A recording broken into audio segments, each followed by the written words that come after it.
Hi everyone, I'm Abner and I'm in a group with Jaymin and Enoch, and we will be presenting our project which is predicting future pollution output of the United States. So going into our overview and motivation, there's a growing problem of climate change which air pollution contributes to, and more specifically there's a pollutant called PM 2.5 which refers to the atmospheric particulate matter that is 2.5 micrometers or less.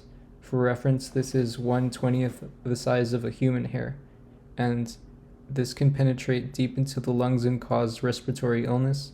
Policymakers may use this forecast as an increase restrictions on pollution-producing activities. So for the data set, it comes from the U.S. Environmental Protection Agency and has multiple tables that show hourly, daily, and annual summaries for various gases, particulates, temperature, and toxins.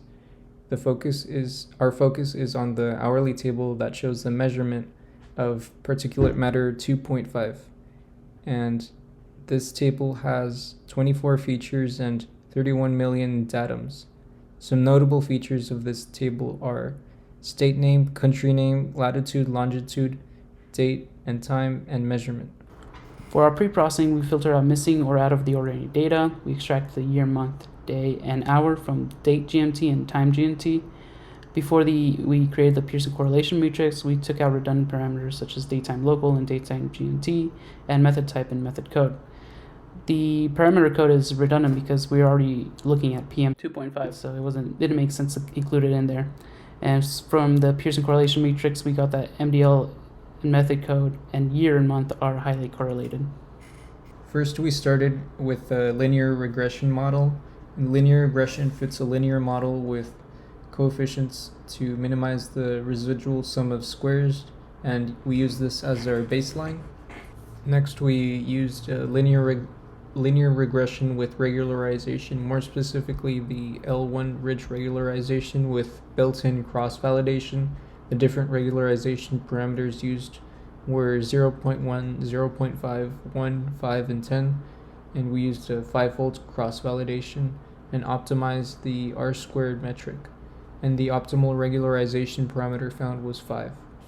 Another methodology we used was support vector regression. SVR uses hyperplanes in a high-dimensional space to create a regression plane.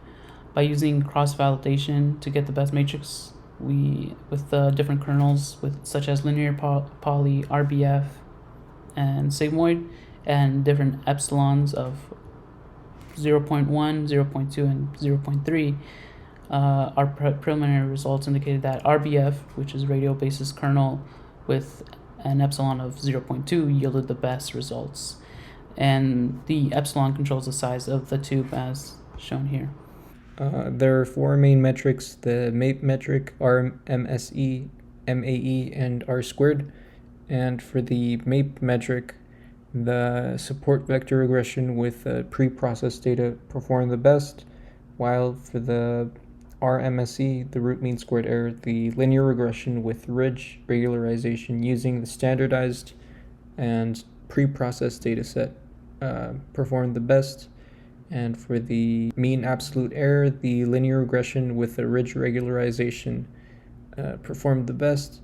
And for the R-squared metric, the linear regression with the standardized and pre-processed data worked the best. For all the existing work, they included other pollutants such as carbon monoxide, nitrogen dioxide, sulfur dioxide, and ozone, along with the rest of the features mentioned in our dataset.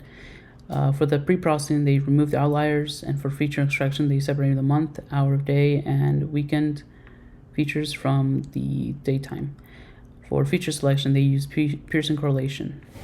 The models they used was support vector regression using the RBF kernel with PCA and another SVR without PCA. Their results returned an underestimation of PM 2.5 levels. You can see their metrics here. With both the training set and validation set, the SVR with RBF did better with all metrics.